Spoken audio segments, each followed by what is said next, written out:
আজকে আমরা এমন একটা প্রশ্নের উত্তরের ব্যাপারে জানবো যে প্রশ্নটা আমাদের ছোটবেলায় প্রত্যেকেরই মনে একবার না একবার তো উঠেছিল, যে সমুদ্রের জল কেন নীল রঙের হয়। আর একটা প্রশ্নের উত্তর আমরা পেয়েছি যে আকাশের রং যেমন হয় তেমন সমুদ্রের রং হয়। তো এই যে উত্তরটা আমরা পেতাম, এটা কিছু কিছু জায়গায় তো সঠিক, কিন্তু সব জায়গায় নয় বা বেশিরভাগ জায়গায় নয়। তো প্রথমে এর ইতিহাসের ব্যাপারে জানবো আর তারপরে জানবো এর সায়েন্টিফিক কারণ। তো চলো শুরু করা যাক। প্রাচীনকালে হোমার অর্থাৎ দ্য এনশিয়েন্ট গ্রিক পোয়েট, যিনি ইলিয়াড ও ওডিসির রচয়িতা, তিনি তার কাব্যে সমুদ্রকে ওয়াইন ডার্ক বলে মেনশন করেছিলেন। টোটাল 17 বার তিনি সমুদ্রকে ওয়াইন ডার্ক বলেছিলেন। কিন্তু কেন সমুদ্রের জলের রং নীল, এটাই হচ্ছে আনসার। কিন্তু ওয়াইন ডার্ক কেন, কি কারণে তিনি এরকম বলেছিলেন? তো তিনি এই যে ওয়াইন ডার্ক কথাটা ইউজ করেছিলেন, সেটার ব্যাখ্যাকে আমি যদি ছোট করে বলি তাহলে এটা দাঁড়ায় যে আমরা যখন গাছের পাতা শুনি বা আমরা মুখে বলি, তখন গাছের পাতার একটাই কালার আমাদের মাথায় স্ট্রাইক করে। কোনো লাইট গ্রিন, ডিপ গ্রিন বা লাইট ইয়েলো এসব কালার আসে না, শুধু একটাই কালার আসে, গ্রিন। ঠিক তেমনভাবেই যদি আমরা স্কিন কালার বা হেয়ার কালারের ব্যাপারে কথা বলি, তাহলে আমাদের মাথায় একটাই কালার স্ট্রাইক করে। ঠিক এরকমই একটা কনসেপ্ট ছিল তার। আর যদিও তিনি ওয়াইনের লিকুইডিটির থেকে ইনফ্লুয়েন্সড হয়ে সমুদ্রের জলের সাথে কম্পেয়ার করেছিলেন, কিন্তু প্রশ্নটা হচ্ছে স্পেসিফিক্যালি ডার্ক কেন, কি কারণ? আসলে তিনি তার কাব্যে লিখেছিলেন অইনপস। অইনোস কথার অর্থ হচ্ছে ওয়াইন, আর অপস কথার অর্থ হচ্ছে ফেস, অর্থাৎ ওয়াইন ফেস বা ওয়াইন লাইক। হোমার কিছু কিছু জায়গাতে আবার ওয়াইনকে মেলাস হিসেবেও মেনশন করেছেন। তো মেলাস কথার গ্রিক ভাষায় অর্থ হলো ডার্ক, অর্থাৎ তিনি কোনোদিনও তার কাব্যে বলেননি যে ওয়াইন ডার্ক বা সমুদ্রকে ডার্ক। তিনি দুই জায়গাতে দুইভাবে মেনশন করেছিলেন। যেমন একভাবে মেনশন করেছিলেন ওয়াইনের সাথে সমুদ্রের লিকুইডিটি, আর ওয়াইনের সাথে মেলাস। তো মেলাস কথাটার অর্থ ডার্ক হওয়ার দরুন আগামীকালে যত এক্সট্রিম বুদ্ধিজীবীরা এসছে, তারা এই ব্যাখ্যাটা আমাদের সামনে তুলে ধরেছিলেন যে হোমার তার সেই দুই কাব্যে ওয়াইন ডার্ক বলেছিলেন, অর্থাৎ সমুদ্রকে ডার্ক বলেছিলেন, যেটা কমপ্লিটলি রং। অর্থাৎ তিনি শুধু ওয়াইন বলতে সমুদ্রের জলকে বুঝিয়েছিলেন। তো ইতিহাসকে এবার পুরোপুরি না ছেড়ে একটু সায়েন্সে আসি। তো 18th সেঞ্চুরিতে সায়েন্টিস্টরা ওশানের কালার বা সমুদ্রের কালারকে নিয়ে স্টাডি করতে শুরু করলো। মিচেল ইউজিন শেভরিউল, একজন ফ্রেঞ্চ কেমিস্ট, 1831 সালে এটা বলেছিলেন যে লাইট অ্যাবজর্বেশনের কারণে সমুদ্রের জলের রং নীল হয়। এটা ছিল সমুদ্রের জলের রং নিয়ে সায়েন্টিফিক আন্ডারস্ট্যান্ডিংয়ের শুরু। তো একজন ইন্ডিয়ান ফিজিসিস্ট, যিনি তিরুচিরাপল্লীতে জন্মেছিলেন, অর্থাৎ আমি স্যার চন্দ্রশেখরা ভেঙ্কটা রমনের কথা বলছি, ইন শর্ট সিভি রমনের কথা বলছি।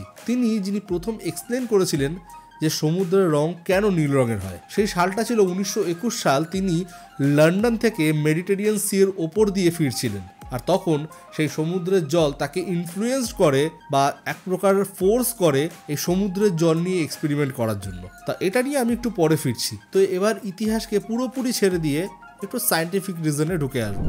সমুদ্র কেন নীল রঙের হয়, এর কারণ হলো সমুদ্র লাইটকে পুরোপুরিভাবে অ্যাবজর্ব করে নেয়। সানলাইটের মধ্যে অনেকগুলো কালার থাকে, আর প্রতি কটা কালারের ওয়েভ লেন্থ আলাদা আলাদা। এখন সূর্যের আলো যেই জলে পড়লো, জল কি করলো না সূর্যের আলো থেকে লাল, কমলা, হলুদ, সবুজ ইত্যাদি কালারগুলোকে শুষে নিল বা অ্যাবজর্ব করে নিল, কিন্তু নীল রঙকে কম অ্যাবজর্ব করলো। আর এই কারণেই নীল জল থেকে রিফ্লেক্ট হয়, আর আমাদের চোখ সেই নীল রংটাই জলের দেখতে পায়। আর এই ব্লু কালার বা নীল রংটা সমুদ্রের নিচে প্রায় 200 মিটার অবধি যেতে পারে, যেটা অন্য কোনো কালার পারে না। তাই ডিপ ওশানে গেলে জলের রং আর নীল দেখায় না, বরঞ্চ কালো দেখায় বা ডার্ক দেখায়। কিন্তু সেই সমুদ্র থেকেই যদি আমরা গ্লাসে বা কোনো পাত্রে ধরি, তাহলে সেই জলটা নীল হয় না কেন? কারণ সেই পাত্রে বা গ্লাসে জলের পরিমাণ কম থাকে, অর্থাৎ জল সূর্যের আলো কম পরিমাণে অ্যাবজর্ব করে, যার জন্য কোনো পাত্রে ধরে রাখা জলের কালারকে আমাদের চোখ নির্ধারণ করতে পারে না। তো আমরা এতক্ষণ যেটা বললাম সেটা শর্ট হচ্ছে এটাই, সমুদ্রের জল নীল কেন হয় না ব্লু ওয়েভলেন্থের কারণে। আর এই ব্লু কালারটা এত ডিপ অবধি পেনিট্রেট হয় যে সেই কালারটাই রিফ্লেক্ট হয় আর আমরা দেখতে পাই। তো কিছু কিছু ক্ষেত্রে ওয়াটার ডেপথ তো ইম্পর্টেন্ট। অগভীর জলাশয় যেখানে অ্যালগি বা শ্যাওলা থাকে, সেখানে জলের রং গ্রিনিশ হয় বা গ্রেইশ হয়, কিন্তু ডিপ ওয়াটার এরিয়াগুলো যেমন সমুদ্রতে ব্লু কালারটা বেশি প্রমিনেন্ট হয়। সূর্যের অ্যাঙ্গেলও কালার পারসেপশনকে এফেক্ট করে। কিভাবে না সানি ডেগুলোতে যেই সময় সূর্যের আলোর তীব্রতা অনেক বেশি থাকে, তখন ডাইরেক্ট সমুদ্র সেই সূর্যের আলোকে শুষে নিতে পারে, তাই জন্য ব্লু এর কালার বেশি ভাইব্রেন্ট দেখায়। কিন্তু মেঘলা দিনে এই সমুদ্রের জলই গ্রেইশ বা গ্রিনিশ দেখায়, কারণ কম লাইট ইন্টেন্সিটির জন্য। ব্লু কালারের বা ব্লু স্কিনের যে কোনো প্রাণী বা মাছ জলের গভীরে অর্থাৎ সমুদ্রের গভীরেও ব্লু কালারকে রিফ্লেক্ট করে। তাই জন্য যে কোনো শিকারীর কাছে এই ব্লু স্কিনের মাছ বা জলজ প্রাণীকে ধরে ফেলা খুব ইজি। কিন্তু রেড কালার বা অন্যান্য কালারের যে মাছ আছে বা জলজ প্রাণী আছে তাদের ডিপ ওশানে ব্ল্যাক দেখায়, ওই জন্য শিকারীর কাছে তারা ধরা পড়তেও বেঁচে যায়। আর এটাও মনে রাখতে হবে যে পার্টিকেলস বা অর্গানিজমস সমুদ্রের জলের কালারকে অনেকভাবে ইনফ্লুয়েন্স করে। যেমন ফাইটোপ্ল্যাঙ্কটন নামের এক ধরনের মেরিন অ্যালগি বা শ্যাওলা আছে যেগুলোর উপস্থিতিতে সমুদ্রের জলের কালার গ্রিন দেখায়। এই ফাইটোপ্ল্যাঙ্কটন হলো এক ধরনের মেরিন অ্যালগি বা শ্যাওলা যারা ক্লোরোফিলকে কন্টেন করে। সূর্যের আলো এদের দরকার হয়, তাই সূর্যের আলোতে এরা বেড়ে ওঠে। এগুলো এক ধরনের সিঙ্গেল সেলড ভাসমান জীব বা ফ্লোটিং অর্গানিজমস যেগুলো সমুদ্রের নিচের প্রাণীদের জন্য খাদ্য হিসেবেও ব্যবহৃত হয়, যেমন ডায়াটম, ফ্যাজিলেট, গ্রিন অ্যালগি ইত্যাদি। তো এবার একটু জেনে নিই আমাদের মহান ফিজিসিস্ট 1930 সালে যে নোবেল পুরস্কারটি পেয়েছিলেন সেই আবিষ্কারের ব্যাপারে, অর্থাৎ রামান এফেক্টের ব্যাপারে। তো আগেই যেমন জেনেছিলাম যে তিনি 1921 সালে লন্ডনের একটা মিটিং থেকে মেডিটেরিয়ান সি হয়ে ভারতবর্ষে ফিরছিলেন। মেডিটেরিয়ান সমুদ্রের সেই নীল রং তাকে ইনফ্লুয়েসড করে আর তার মনে একটা প্রশ্ন জাগায় যে সমুদ্রের রং কেন নীল। আর তিনি তখনই এটা ডিসাইড করে নেন যে ভারতবর্ষে ফেরার পরই তার যে নেক্সট এক্সপেরিমেন্ট হবে সেটা হবে এটাই, যে সমুদ্রের জলের রং কেন নীল হয়। এবার একটা ইম্পর্টেন্ট পয়েন্ট নিয়ে বলি যে তোমরা আশা করি ভিভগিয়ার কালারের ব্যাপারে জানো। ভিভগিয়ার্স কালার কি কি?